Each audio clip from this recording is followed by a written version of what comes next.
যদি বাংলায় যদি আমাদের সরকার আসে তাহলে আমরা এই লক্ষ্মীর ভান্ডার 1000 নয় 15,000 করে থাকবে। পশ্চিমবঙ্গের মাননীয় মুখ্যমন্ত্রীর সঙ্গে পশ্চিমবাংলার মা বোনেরা রয়েছেন, আগামী দিনেও থাকবেন।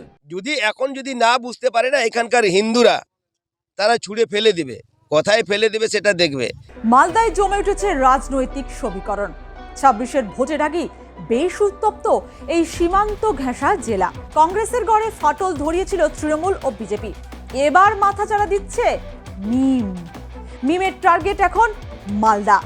মমতা বন্দ্যোপাধ্যায় লক্ষ্মীর ভান্ডারকে টার্গেট করে মা বোনেদের হেসেলে ঢুকে পড়তে চাইছে আসাদউদ্দিন ওয়াইসির দল। কিভাবে সেই কথাই জানাবো আপনাদের। মিমের নজরে এখন মালদার সংখ্যালঘু মহিলাদের মন জেতা। যদিও মিমের প্ল্যান ভেস্তে দিতে প্ল্যান তৈরি করে ফেলেছে তৃণমূল, তবে তা ক্রমশ প্রকাশ্য। 26-এর বিধানসভা নির্বাচনের আগে তৃণমূল কংগ্রেসে ফাটল ধরিয়ে মালদায় ক্রমশ শক্তি বৃদ্ধি করছে মিম। শাসক দল তৃণমূল কংগ্রেস থেকে মুখ ফিরিয়ে নিচ্ছে সংখ্যালঘু মহিলারাও। মালদহের কালিয়াচক 1 নম্বর ব্লকের প্রায় 40টি পরিবার যোগদান করল মিমে। মালদা জেলার মিম সভাপতি রেজাউল করিম দলত্যাগী মহিলাদের হাতে সংগঠনের পতাকা তুলে দেন। দলত্যাগী সংখ্যালঘু মহিলারা জানিয়েছেন মিম দল আগামীতে ভালো কাজ করবে, তাই আজকে তারা মিম পার্টিতে যোগদান করছেন। তাদের আরও দাবি, বিগত 14 বছর ধরে তারা তৃণমূল কংগ্রেসকে ভোট দিয়েছেন। শিক্ষা, নারীদের সুরক্ষা থেকে স্বাস্থ্য কোনো কিছুই পাচ্ছেন না। কর্মসংস্থান চাই বলে দাবি জানিয়েছেন এই ঘরের মহিলারা। আপনারা কোন দলে যোগদান করলেন আজকে? আমরা মিম দলে যোগদান করলাম। কেন যে এই মিম দলটা কাজ করছে, হ্যাঁ, অন্যান্য দল মানে যতটা কাজ করছে না, এখন আমরা জানতে পারছি মিম দলটা ভালোই কাজ করছে, ওই জন্য আমরা মিম দলে যোগদান করলাম। এই সরকার যে বর্তমান যে সরকার আছে, এই বর্তমান সরকার যে যে কথাগুলো বলেছিল কাজ করবে, কিন্তু সেই কাজগুলো হচ্ছে না, আমাদের উন্নয়ন হচ্ছে না, নারী শক্তির কোনো উন্নয়নও হচ্ছে না বলে আমরা বাধ্য হয়ে আজ মিম দলে যোগ দিতে বাধ্য হয়েছে। মালদা মিম পার্টির সভাপতি রেজাউল করিম বলেন, কালিয়াচক 1 নম্বর ব্লক থেকে 40 জন সংখ্যালঘু পরিবারের মহিলারা মিম দলে যোগদান করলেন। এই রাজ্যের নারীদের সুরক্ষা নেই, এবারের নির্বাচনে লক্ষ্মীর ভান্ডার কাজ দেবে না। মহিলারা তৃণমূলের বিরুদ্ধে কোমর বেঁধে নেমে পড়েছে। দল জিতলে আগামী দিনে মহিলাদেরকে প্রতি মাসে লক্ষ্মীর ভান্ডারে 15,000 টাকা করে দেওয়া হবে, এই বলে আওয়াজ তুলেছেন মিমের এই নেতা। তিনারা এসে বললেন যে আমরা এই 1000 টাকা লক্ষ্মীর ভান্ডার পাই, এই 1000-এ আমাদের কোনো কিছু হয় না, তাই আমাদের অল ইন্ডিয়া মজলিসে ইত্তেহাদুল মুসলিমিন, যেটা আমাদের ব্যারিস্টার আসাদুদ্দিন ওয়াইসি সাহেব সব সময় কথা বলেন, যদি বাংলায় যদি আমাদের সরকার আসে তাহলে আমরা এই লক্ষ্মীর ভান্ডার 1000 নয় 15,000 করে থাকবে। নারীদের না শিক্ষা সুরক্ষা আছে, না কোনো হসপিটালে ডিউটি করলে তাদের সুরক্ষা আছে, না তারা রাস্তায় ঘুরলে তাদের কোনো সেফটি আছে। মহিলাদের কোথাও সেফটি নেই। তারপরে এই রাজ্য সরকার বলেন যে আমি মহিলাদের মা হয়ে বসে আছি। আপনি মা হয়ে নয়, আপনি ওটা রাক্ষস হয়ে বসে আছেন। লক্ষ্মীর ভান্ডার সহ বিভিন্ন সামাজিক প্রকল্প দিয়ে 2021-এ বাজিমাত করেছিলেন তৃণমূল সুপ্রিমো মমতা বন্দ্যোপাধ্যায়। রাজ্যের মহিলা ভোট ঝুলিতে এসেছিল তার। মিম পার্টির সেই লক্ষ্মীর ভান্ডারকে টার্গেট করে খেলা ঘোরাতে চাইছে এই মালদায়। যদিও স্থানীয় তৃণমূল নেতৃত্বের দাবি, মিম হচ্ছে ওই পরিযায়ীদের মতো, ভোটের আগে তাদের দেখা মেলে। মালদা জেলাতে মিম পার্টি কিছুদিন ধরে প্রচার করে বেড়াচ্ছে যে মালদা জেলার প্রচুর তৃণমূল কংগ্রেস কর্মী তৃণমূল কংগ্রেস ছেড়ে তাদের দলে জয়েনিং করছে।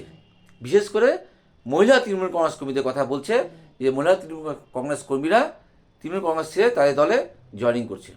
দেখুন, তৃণমূল কংগ্রেসের এত বাজে সময় হয়নি যে তারা তৃণমূল কংগ্রেস ছেড়ে মিম পার্টিতে জয়েন করবে। মিম পার্টি হচ্ছে পরিযায়ী পাখিদের মতো, ভোট আসলে তাদের আগমন হয়। আমরা 2021 সালেও দেখেছি সেমভাবে তারা প্রচার করতো যে অনেক তৃণমূল কংগ্রেস কর্মীরা তৃণমূল কংগ্রেস ছেড়ে তাদের দলে জয়েন করছে, কিন্তু তারা ভোটের সময় প্রার্থী দিতে পারেনি। যাও একটা জায়গায় প্রার্থী দিতে পেরেছিল, তাদের জামানত বাজেয়াপ্ত হয়েছিল। দেখুন, পশ্চিমবঙ্গ সরকারের মাননীয় মুখ্যমন্ত্রী মমতা বন্দ্যোপাধ্যায় পশ্চিমবঙ্গের মানুষের জন্য অনেক কাজ করেছেন, বিশেষ করে মহিলাদের জন্য। লক্ষ্মী ভান্ডার থেকে শুরু করে কন্যাশ্রী, যুবশ্রী থেকে শুরু করে অনেক স্বনির্ভর গোষ্ঠীর মাধ্যমে উন্নয়ন করে চলেছেন। তাই পশ্চিমবঙ্গের মাননীয় মুখ্যমন্ত্রীর সঙ্গে পশ্চিমবাংলার মা বোনেরা রয়েছেন, আগামী দিনেও থাকবেন। সংখ্যালঘু অধ্যুষিত এই জেলায় 20টিরও বেশি কার্যালয় খুলেছে ওয়াইসির দল। মালদায় মিমের এই উল্কা উত্থানের পিছনে রাজনৈতিক মদদ রয়েছে বলে দাবি শাসক দল ও কংগ্রেসের। কংগ্রেসের দাবি বিজেপির সঙ্গে সেটিং করেই রাজ্যে মিমের বাড়ন্ত, যদিও এই সেটিং তত্ত্বকে উড়িয়ে দিয়েছে বিজেপি। তাদের দাবি সংখ্যালঘু মানুষ এতদিনে নাকি বুঝতে শিখেছেন। দলে দলে আজকে পশ্চিমবঙ্গের সংখ্যালঘু সম্প্রদায়ের, মুসলিম সম্প্রদায়ের মানুষরা তারা আজকে দিদির রাজত্বে তারা হতাশায় তারা তার কাছ থেকে মুখ ফিরাচ্ছে। এটাই 26 নির্বাচনে দিদির মাথা খারাপের কারণ হয়ে দাঁড়িয়েছে। এবং যত দিন যাচ্ছে সংখ্যালঘু সম্প্রদায়ের মানুষের বিবেক জাগ্রত হচ্ছে। মালদা, কালিয়াচক শুধু না, মালদা, মুর্শিদাবাদ সহ বিভিন্ন জায়গায় দলে দলে কাতারে কাতারে আজকে সংখ্যালঘু সম্প্রদায়ের, বিশেষ করে মহিলারা, তারা আজকে মুখ ফিরাচ্ছে। জানুয়ারিতে মালদায় আসতে পারেন আসাদউদ্দিন ওয়াইসি। তার আগেই সংগঠন মজবুত করায় জোর দিয়েছে মিম। ইতিমধ্যেই জেলায় সক্রিয় হতে দেখা যাচ্ছে ওয়াইসির সৈনিকদের। এই মাসেই আবার রয়েছে তাদের অধিকার যাত্রা কর্মসূচি। মালদা জেলার 12টি আসনের মধ্যে সূত্রের খবর 10টি আসনে প্রার্থী দিতে পারে এই মিম। গতবার শুধুমাত্র মালতীপুর আসনে লড়েছিল মিম, যদিও খাতা খুলতে পারেনি তারা। রাজনৈতিক বিশ্লেষকদের মতে এবার ভোটে শাসক দলের চাপ রয়েছে। বিজেপির সঙ্গে সঙ্গে মিম মাথা তোলায় ভোট কাটাকুটির অঙ্কে মাসুল দিতে হতে পারে রাজ্যের শাসক দলকে। পরিসংখ্যান বলছে 12টি কেন্দ্রের মধ্যে হিন্দু অধ্যুষিত গাজল, ইংরেজবাজার, পুরাতন মালদা, হবিবপুর বিজেপির দখলে, আর সংখ্যালঘু অধ্যুষিত হরিশ্চন্দ্রপুর, চাঁচল, মালতীপুর, সুজাপুর ও মোথাবাড়ি তৃণমূলের দখলে। জনসংখ্যার বিন্যাসে হিন্দু ও সংখ্যালঘু বিন্যাস প্রায় 50-50। যদিও সংখ্যালঘু ভোট কি পাখির চোখ করছে মিম। 2021-এ তৃণমূলের ভোট শতাংশ ছিল 53%, বিজেপি 32.8%, কংগ্রেস 8.8%। অন্যদিকে লোকসভা ভোটের নিরিখে মালদার দক্ষিণে জয়ী হন কংগ্রেসের ঈশা খান চৌধুরী। এই কেন্দ্রে কংগ্রেসের ভোট শতাংশ ছিল 41.79%। দ্বিতীয় তালিকায় বিজেপির শ্রীরূপা মিত্র চৌধুরী, ভোট শতাংশ ছিল 32.42%। তৃতীয় স্থানে তৃণমূলের শাহনওয়াজ আলী রেহান, ভোট শতাংশ ছিল 21.98%। মালদা উত্তরে যেতেন বিজেপির প্রার্থী খগেন মুর্মু, ভোট শতাংশ 37.18%। দ্বিতীয় স্থানে তৃণমূলের প্রসূন বন্দ্যোপাধ্যায়, তার ভোট শতাংশ 31.70%। যদি মিমের দাপট বাড়ে তাহলে আখেরে লোকসান হবে এই তৃণমূলেরই। বিজেপির পাকা ধানে মই দেবে না মিম। অতএব মালদায় তৃণমূলের জমিতে বিষবৃক্ষ এখন এই মিমই। মালদায় যখন মিমের উত্থানের রাজনৈতিক সমীকরণ বদলে যাচ্ছে, তখন কোমর বেঁধে নেমেছে বিজেপিও। স্থানীয় বিজেপি নেতাদের হাতিয়ার এখন বাংলাদেশের সংখ্যালঘুদের ওপর অত্যাচারের প্রতিবাদ। বিজেপির দাবি বাংলাদেশে হিন্দুদের ওপর অত্যাচার, আর এই নিয়ে রাজ্যে প্রতিবাদ করলেই পুলিশের বাধার সম্মুখীন হতে হচ্ছে। প্রতিবাদীদের হেনস্থার প্রতিবাদে মালদায় ভারত বাংলাদেশ সীমান্তে হবিবপুর থানার বৈদ্যপুর গ্রাম পঞ্চায়েতের ডাল্লা এলাকায় হিন্দু গ্রামবাসীদের প্রতিবাদ মিছিল। মোহাম্মদ ইউনুসের পুষ্পতুল দাহ করে বিক্ষোভ।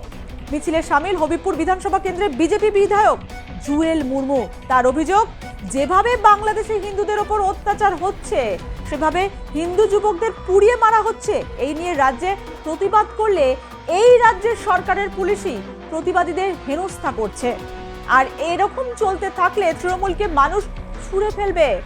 আগামী বিধানসভা নির্বাচনের পরে জুয়েল মুর্মুদের মানুষ ধাওয়া করে বাংলাদেশে পাঠিয়ে দেবে। পাল্টা কটাক্ষ জেলা তৃণমূলের সহসভাপতি শুভময় বসুর। যখন আন্দোলন করতে হয়, হিন্দুরা যখন আন্দোলন করে, এইখানকার মাটি মানুষের সরকারের মমতা ব্যানার্জির যে পুলিশ প্রশাসন হিন্দুদেরকে মারে, এত মারে, মারার ভয়ে আর তারা আন্দোলন বের করতে পারছে না। তবুও কিন্তু জনগণ, হিন্দুরা বাঁচার জন্য আন্দোলন বের করছে। তৃণমূলের লজ্জা থাকার দরকার, লজ্জা লাগে না। কিন্তু আমি বলবো শুধু নয়, হিন্দুদেরকে যেভাবে আপনারা দেখেছেন যে হরগোবিন্দ দাস, চন্দন দাসকে যেভাবে মেরেছে, নৃশংসভাবে হত্যা করা হয়েছে, এবং আমাদের মোথাবাড়িতেও ঘর বাড়ি লুটপাট করা হয়েছে, হিন্দুদের উপরে এত অত্যাচার করা হয়েছে। বাংলাদেশি আর আমাদের পশ্চিমবাংলায় কোথায় বাদ হলো? তৃণমূলদের লজ্জা লাগানো উচিত। তৃণমূল যদি এরপরেও যদি লজ্জা না লাগে, আমাদের এখানকার হিন্দুরা তাকে ছুঁড়ে ফেলে দেবে, যারা ভাইয়ের কাছে পাঠিয়ে দেবে। উনি যেসব হুঙ্কার পথ হুঙ্কার দিচ্ছেন আগামী বিধানসভা নির্বাচনের পরে তিনি তার কেন্দ্রে তার বাড়িতে থাকতে পারবেন কিনা, কারণ মতুয়া আদিবাসীরা এর আগামী বিধানসভা নির্বাচনের পরে জুয়েল মুর্মুকে ধাওয়া করে বাংলাদেশের ওপরে পাঠিয়ে দেবে। সব মিলিয়ে মালদা এখন বেশ সরগরম। আগামী বিধানসভা ভোটে এই জেলায় কি হবে রাজনীতির সমীকরণ তা সময় বলবে, তবে টক্করটা যে শেয়ানে শেয়ানে হবে তা বলাই বাহুল্য।